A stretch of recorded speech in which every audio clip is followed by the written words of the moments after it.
Hello അസ്സലാമു അലൈക്കും വറഹ്മത്തുള്ളാഹി വബറകാതുഹു. ഇന്നത്തെ വീഡിയോയിൽ ഡേ ഇൻ മൈ ലൈഫാണ് കേട്ടോ കാണിക്കുന്നത്. റമളാൻ മാസത്തിലെ എൻ്റെ ഒരു ഡേ ഇൻ മൈ ലൈഫാണ്. 2-3 പേര് റിക്വസ്റ്റ് ചെയ്തിട്ടുണ്ടായിരുന്നു റമളാൻ മാസത്തിലെ ഡേ ഇൻ മൈ ലൈഫ് കാണിക്കുമെന്ന്. അങ്ങനെ ഞാൻ ഡേ ഇൻ മൈ ലൈഫ് കാണിക്കാമെന്ന് വിചാരിച്ചു. ഇത് ലോങ് വീഡിയോ ഒന്നല്ല, ചെറിയ വീഡിയോ ആണ്. ഇന്നത്തെ ഈ ഒരു വീഡിയോയിൽ റമളാൻ മാസത്തെക്കുറിച്ചും തറാവീഹ് നിസ്കാരത്തെക്കുറിച്ചും പറയുന്നുണ്ട്. അതുകൊണ്ട് വീഡിയോ സ്കിപ്പ് ചെയ്യാതെ മുഴുവനായിട്ട് നിങ്ങൾ കാണാം, എന്നാലേ നിങ്ങൾക്ക് മനസ്സിലാവുള്ളൂ. പിന്നെ ഇന്നത്തെ വീഡിയോ കണ്ട് നിങ്ങൾക്ക് ഇഷ്ടപ്പെടുവാണെങ്കിൽ ലൈക്ക് ചെയ്യാൻ മറന്നു പോരുത് കേട്ടോ. ഇപ്പോഴത്തെ സമയം 4 മണിയാണ്. അത്താഴം കഴിക്കാൻ വേണ്ടിയിട്ടാണ് എണീറ്റത്. എണീറ്റ ഉടനെ ആദ്യം ഒരു ഗ്ലാസ് ചൂടുവെള്ളം കുടിച്ചു. ചൂടുവെള്ളം കുടിച്ച് കഴിഞ്ഞിട്ട് ആദ്യം ചെയ്യുന്ന കാര്യം തഹജ്ജുദ് നിസ്കരിക്കലാണ്. നമ്മൾ അത്താഴം കഴിക്കുന്നതിന് മുന്നേ തഹജ്ജുദ് നിസ്കരിക്കുന്നത് നല്ലതാണ്. കാരണം നമ്മൾ അത്താഴം കഴിച്ചിട്ടാണ് തഹജ്ജുദ് നിസ്കരിക്കുന്നതാണെങ്കിൽ നമുക്ക് തഹജ്ജുദ് നിസ്കാരം നഷ്ടപ്പെടാനുള്ള ചാൻസസ് കൂടുതലാണ്.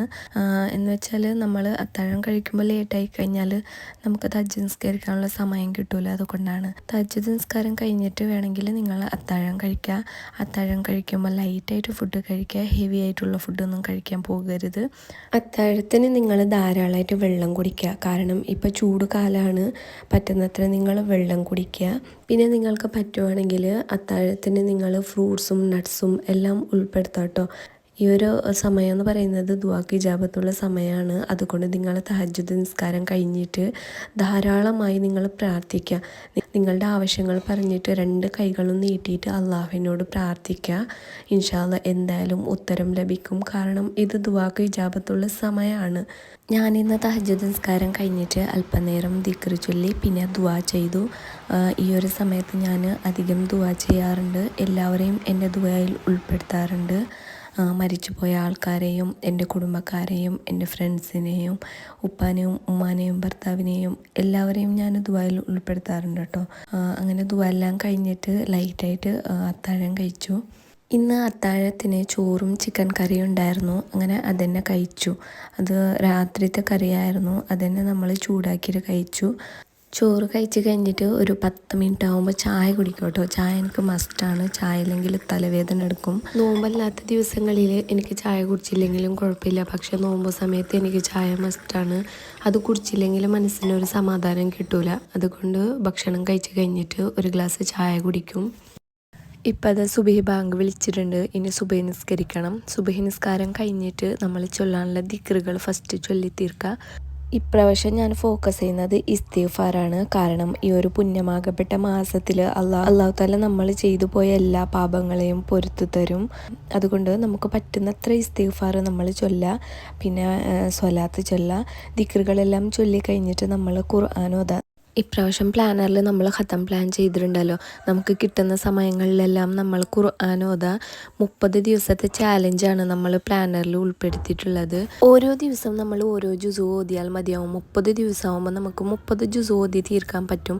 പക്ഷേ സ്ത്രീകൾക്ക് അത് പറ്റുമെന്ന് തോന്നുന്നില്ല. അതുകൊണ്ട് നമ്മൾ ഓരോ ദിവസം 1.5 ജുസോ 2 ജുസോ ഇങ്ങനെ ഓതി തീർക്കാം കേട്ടോ. അപ്പോൾ നമുക്ക് 30 ദിവസമാകുമ്പോൾ 30 ജുസു ഓതി തീർക്കാൻ പറ്റും.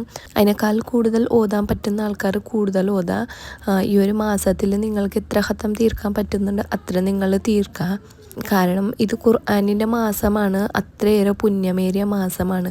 നമ്മുടെ ഓരോ നന്മക്കും അല്ലാഹു തആല ഇരട്ടി പ്രതിഫലം തരുന്നൊരു മാസമാണ്.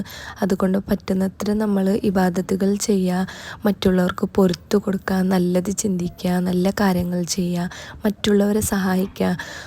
നിങ്ങളെ ഫാമിലിയിലോ അയൽവക്കത്തോ ഇല്ലെങ്കിൽ ജമാഅത്തിലോ നോമ്പ് തുറക്കാൻ ഭക്ഷണങ്ങളില്ലാതെ ബുദ്ധിമുട്ടുന്ന കുറേ പേരുണ്ടാവും. അവരെല്ലാവരെയും നിങ്ങളെ പറ്റുന്ന പോലെ സഹായിക്കുക ഇൻഷാ അല്ലാഹ്. എൻ്റെ സുബഹി നിസ്കാരം ഓത്തും എല്ലാം കഴിഞ്ഞിട്ടോ. ഇനി അല്പനേരം ഖുർആൻ ഓത്ത് കേട്ടിരിക്കാമെന്ന് വിചാരിച്ചു. യൂട്യൂബിലെല്ലാം ഖുർആൻ വായിക്കുന്നതെല്ലാം ഉണ്ടാവും, അത് കേൾക്കാൻ നല്ല രസമാണ്. നല്ലപോലെ ഉറക്കം വരുന്നുണ്ടായിരുന്നു, പക്ഷേ ഉറങ്ങിയില്ല. കാരണം നമ്മൾ സുബഹി സമയത്ത് ഉറങ്ങാൻ പാടില്ലല്ലോ. ആ സമയത്താണല്ലോ അല്ലാഹു തആല നമുക്ക് ബർക്കത്ത് വാരിക്കോരി തരുന്നത്. അതുകൊണ്ട് ആ സമയത്ത് ഞാൻ ഉറങ്ങാണ്ടാന്ന് വിചാരിച്ചു. അല്പനേരം എന്തെങ്കിലും കേട്ടുകൊണ്ടിരിക്കാമെന്ന് വിചാരിച്ചു. ഇപ്പം ഞാൻ ഉമ്മാൻ്റെ വീട്ടിലേക്ക് വന്നിട്ടുണ്ട്. 2 ദിവസം ഇവിടെ വന്നിട്ട് ഇവിടെ പണിയെല്ലാം ഉമ്മ ചെയ്യുന്നത് കാരണം എനിക്ക് വലിയ പണിയൊന്നും ഉണ്ടാവില്ല. ഉമ്മനെ സഹായിക്കാമെന്ന് മാത്രമേ ഉള്ളൂ. ചെറിയ ചെറിയ പണികളെല്ലാം ചെയ്യും. അപ്പോൾ രാവിലെ ഞാൻ ഇങ്ങനെ ഫ്രീ ആയിട്ട് ഇരിക്കുകയാണ്.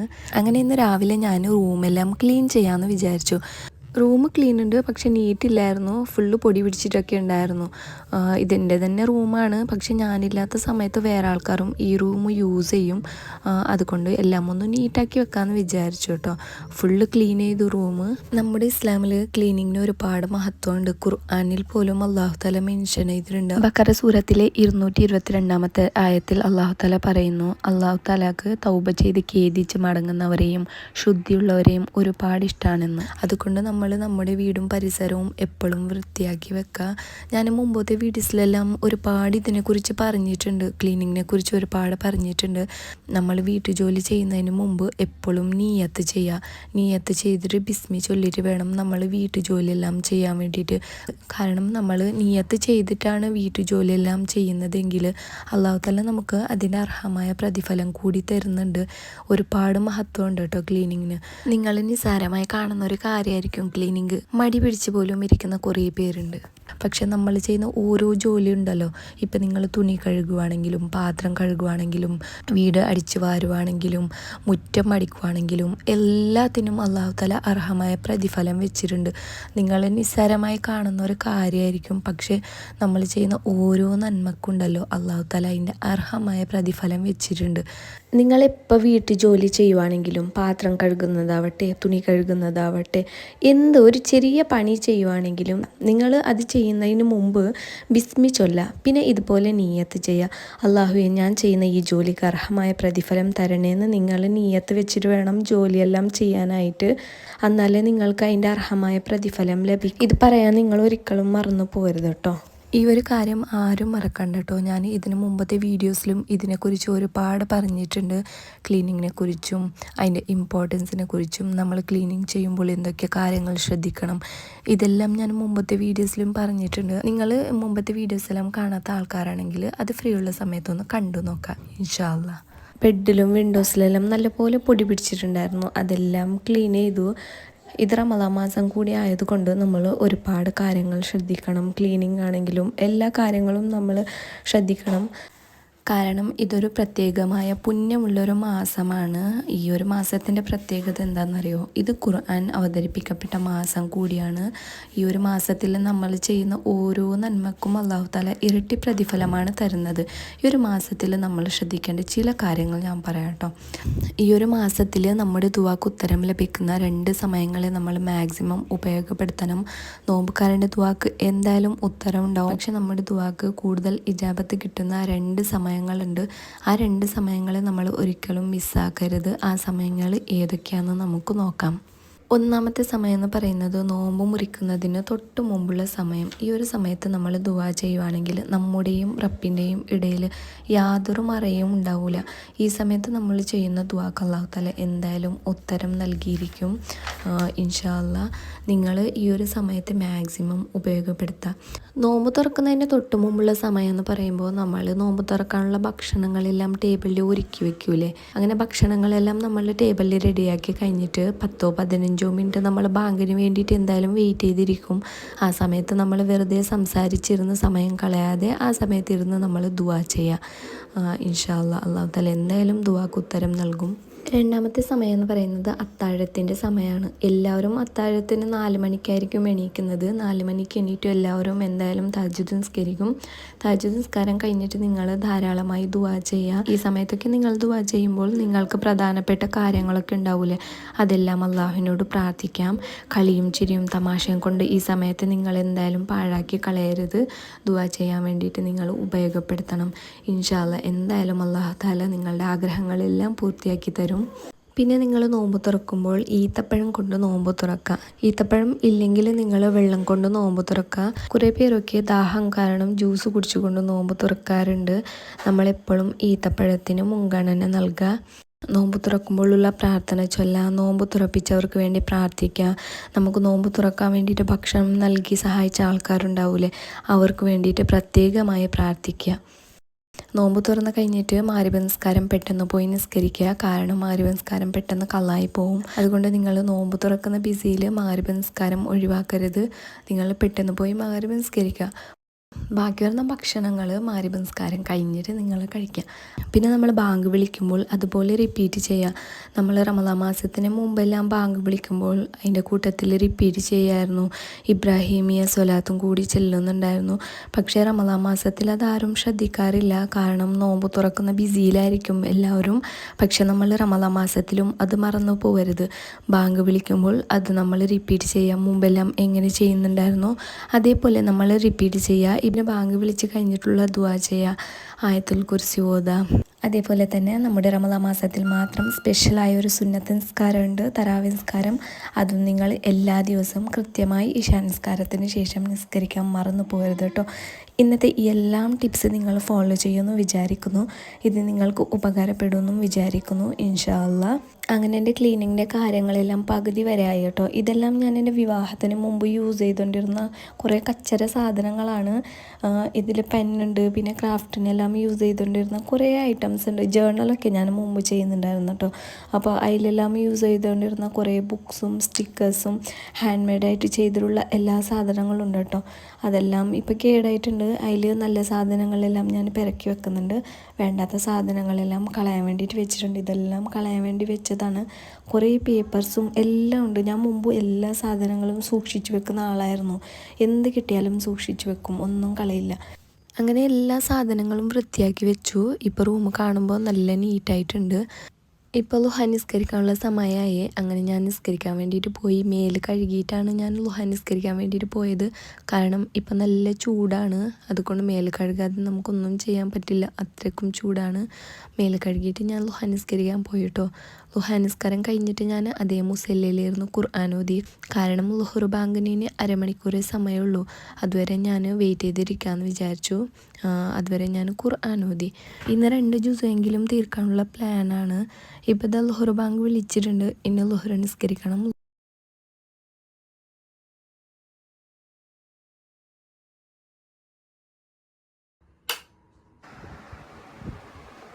ളുഹർ നിസ്കാരം കഴിഞ്ഞിട്ടോ ഇനി അല്പനേരം ഉറങ്ങണം. അങ്ങനെ ഞാൻ ഉറങ്ങാനായിട്ട് വന്നു. റൂമിൽ നല്ല ചൂടാണ്.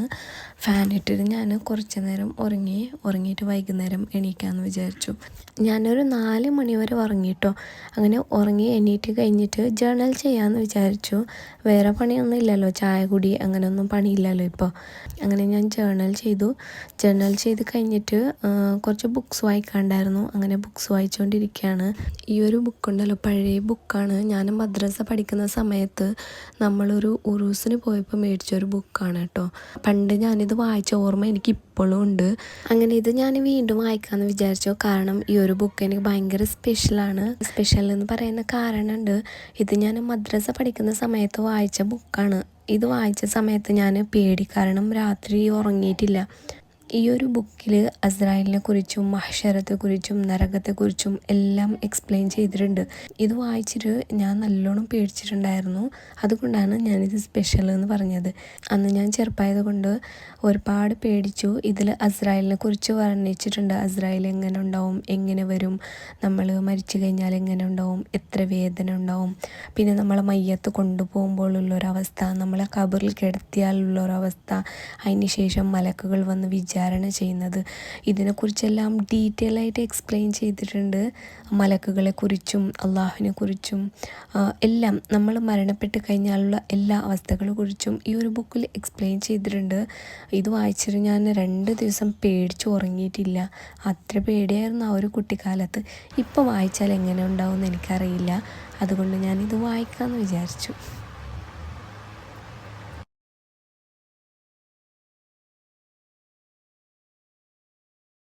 ഇതൊരു ഇഫ്താർ സ്പെഷ്യൽ ഡ്രിങ്കാണ്. അധികം ആൾക്കാരും ഇത് നോമ്പിൻ്റെ സമയത്തെല്ലാം ചെയ്യാറുണ്ട്. ഈ ഒരു ചൂട് കാലത്ത് നമുക്ക് കഴിക്കാൻ പറ്റിയ നല്ലൊരു റെസിപ്പിയാണ്. ഇതെങ്ങനെ ഉണ്ടാക്കുന്നത് ഞാൻ കാണിച്ചു തരാം. ഇത് റാഗി വെച്ചിട്ടുള്ളൊരു ഹെൽത്തി റെസിപ്പിയാണ്. ഇതുണ്ടാക്കാനായിട്ട് ഞാനിവിടെ 1 കപ്പ് റാഗി എടുത്തിട്ടുണ്ട്. ഇതിലേക്ക് അല്പം വെള്ളം ചേർത്തിട്ട് നമ്മൾ ഗ്രൈൻഡ് ചെയ്തെടുക്കണം. ഇത് ഗ്രൈൻഡ് ചെയ്യുന്നതിന് മുന്നേ നല്ലപോലെ ഇത് കഴുകണം കേട്ടോ. ഇതിൽ കല്ലും മണ്ണും എല്ലാം ഉണ്ടാവും. അതുകൊണ്ട് നല്ല വൃത്തിക്ക് ഇത് കഴുകിയിട്ട് വേണം നമ്മൾ ഗ്രൈൻഡ് ചെയ്യാനായിട്ട്. ഇത് ഗ്രൈൻഡ് ചെയ്തതിന് ശേഷം ഇത് നമ്മൾ സ്ട്രെയിൻ ചെയ്തെടുക്കണം. ഈ ഒരു ലിക്വിഡ് തിക്കായിട്ടുണ്ടെങ്കിൽ ഇതിലേക്ക് അല്പം വെള്ളം ചേർത്ത് ഇതിനെ നല്ലപോലെ മിക്സ് ചെയ്തിട്ട് സ്ട്രെയിൻ ചെയ്തെടുക്കുക.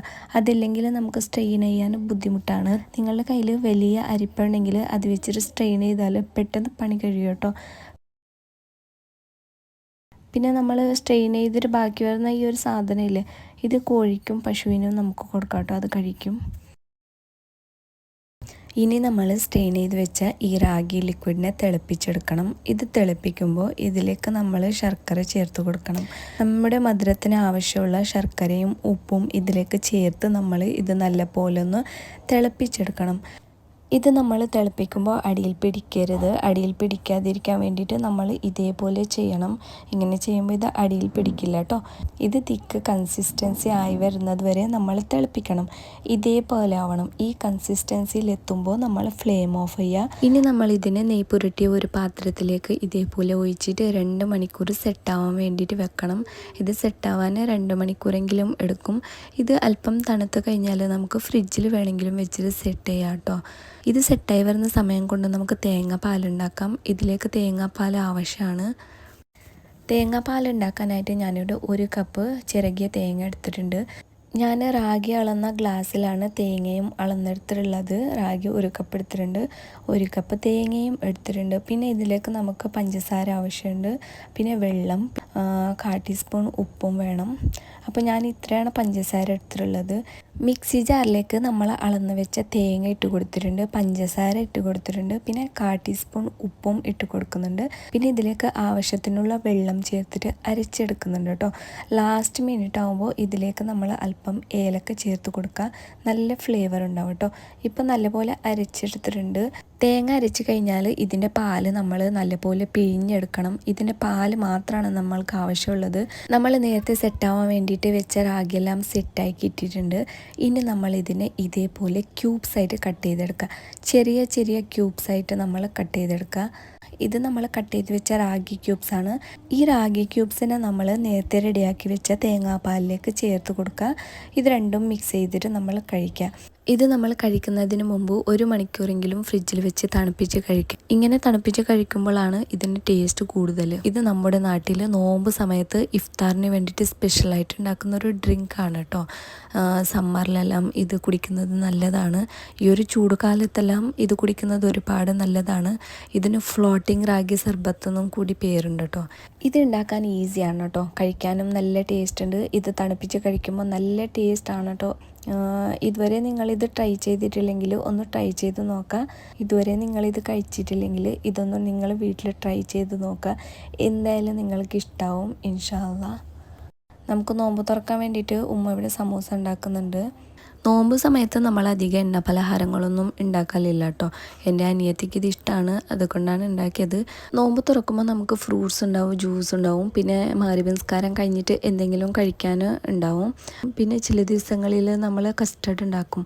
വലിയ ആഡംബരങ്ങളൊന്നും ഇല്ലാത്ത നോമ്പ് തുറയാണ് നമ്മുടേത്. ഇതൊരു കാർഡാണ്. ഇതിൽ ദിക്റുകളുണ്ട്. നമ്മൾ നോമ്പിൻ്റെ ദിവസങ്ങളിൽ ചൊല്ലേണ്ട ദിക്റുകളുണ്ട്. ആദ്യത്തെ 10 ചൊല്ലേണ്ട ദിക്റ്, രണ്ടാമത്തെ 10 ചൊല്ലേണ്ട ദിക്റ്, മൂന്നാമത്തെ 10 ചൊല്ലേണ്ട ദിക്റ്, പിന്നെ നോമ്പ് തുറന്ന് കഴിഞ്ഞാലുള്ള ദിക്റ്, പിന്നെ നമ്മൾ എങ്ങനെയാണ് നിയ്യത്ത് വെക്കേണ്ടത്, ഇതിനെക്കുറിച്ചുള്ളൊരു കാർഡാണ് കേട്ടോ. ഇത് നമുക്ക് എല്ലാ വർഷവും നമ്മുടെ ജമാത്തിൽ തരും. അങ്ങനെ ഇപ്രാവശ്യം തന്നതാണ്. അൽഹംദുലില്ലാ, നമ്മുടെ ഇന്നത്തെ നോമ്പ് തുറ കഴിഞ്ഞു. ഇപ്പോൾ മഗ്‌രിബ് നിസ്കരിക്കാൻ വേണ്ടിയിട്ടാണ് കേട്ടോ വന്നത്. മഗ്‌രിബ് നിസ്കാരം കഴിഞ്ഞിട്ട് അല്പനേരം ദിക്റുകൾ ചൊല്ലും, പിന്നെ ഖുർആൻ ഓതും. ഖുർആനിൽ മെയിനായിട്ട് ശ്രദ്ധിക്കുന്നത് ഖത്തം തീർക്കാനുള്ള ജുസുകളാണ്. അങ്ങനെ അതെല്ലാം ഓതിയിട്ട് എന്തെങ്കിലും ലൈറ്റായിട്ട് ഫുഡ് കഴിക്കും കേട്ടോ. ഇന്ന് നമ്മൾ ഡിന്നറിന് സ്പെഷ്യൽ റൈസ് റൊട്ടിയാണ് കേട്ടോ കഴിച്ചത്. ഇത് റെഡിമെയ്ഡായിട്ട് കിട്ടുന്നതാണ്. ഇതിന് ഒരു പാക്കറ്റിന് 40 റുപ്പീസാന്ന് തോന്നുന്നു. അങ്ങനെയാണ് റൈസ് റൊട്ടിയും ചിക്കൻ കറിയാണ് കേട്ടോ കഴിച്ചത്. ഇത് തിന്നായിട്ടുള്ള ക്രിസ്പി ആയിട്ടുള്ള റൊട്ടിയാണ് കേട്ടോ. ഇതിലേക്ക് നമ്മൾ കറി ഒഴിച്ച് കഴിഞ്ഞാൽ ഇത് നമുക്ക് സ്മൂത്തായി കിട്ടും. കഴിക്കാൻ നല്ല ടേസ്റ്റ് ഉണ്ടാവും കേട്ടോ. ഇവർ റൊട്ടി കഴിക്കുവാണെങ്കിൽ ഇതിലേക്ക് നമ്മൾ ചിക്കൻ കറി തന്നെ ഉണ്ടാക്കും. കാരണം ഇതിലേക്ക് വേറെ കറി സൂട്ടാവില്ല, അത് മാത്രമാണ് സൂട്ടാവുന്നത്. ചിക്കൻ കറി കൂട്ടി കഴിക്കുമ്പോഴാണ് ഇതിലേക്ക് ടേസ്റ്റ് കൂടുതൽ. അങ്ങനെ നമ്മൾ ഡിന്നറെല്ലാം കഴിച്ച് കഴിഞ്ഞിട്ടാണ് ഇശാ നിസ്കരിച്ചത്. ഇശാ നിസ്കാരം കഴിഞ്ഞിട്ട് തറാവി നിസ്കരിച്ചു. തറാവി നിസ്കാരം കഴിഞ്ഞിട്ട് നമ്മൾ നാളത്തെ നോമ്പിലേക്കുള്ള നിയ്യത്ത് വെച്ചിട്ട് കിടന്നുറങ്ങി. അൽഹംദുലില്ലാ, ഇന്നത്തെ വീഡിയോ ഇത്രേ ഉള്ളൂ കേട്ടോ. ഇതിൻ്റെ ഒരു ചെറിയ റമളാൻ ഡേ ഇൻ മൈ ലൈഫാണ്. നിങ്ങൾക്കൊക്കെ ഇഷ്ടപ്പെട്ടു എന്ന് വിചാരിക്കുന്നു. ഇഷ്ടപ്പെട്ടിട്ടുണ്ടെങ്കിൽ ലൈക്ക് ചെയ്യാൻ മറന്നു പോകരുത്. ഇതുപോലെയുള്ള വീഡിയോസ് നിങ്ങൾക്ക് കാണാൻ ആഗ്രഹമുണ്ടെങ്കിൽ ചാനൽ സബ്സ്ക്രൈബ് ചെയ്ത് വെക്കുക. തൊട്ടടുത്തുള്ള ബെല്ലൈക്കണും അമർത്തിയിട്ട് അതിൽ ഓൾ എന്ന ഓപ്ഷൻ എനേബിൾ ചെയ്ത് വെക്കുക. എന്നാലേ ഞാൻ പുതിയ വീഡിയോസ് ഇടുമ്പോൾ നിങ്ങൾക്ക് നോട്ടിഫിക്കേഷനായി കിട്ടത്തുള്ളൂ. പുതിയൊരു വീഡിയോ വരാം കേട്ടോ. അതുവരെ എല്ലാവർക്കും ബൈ. അസ്സലാമു അലൈക്കും.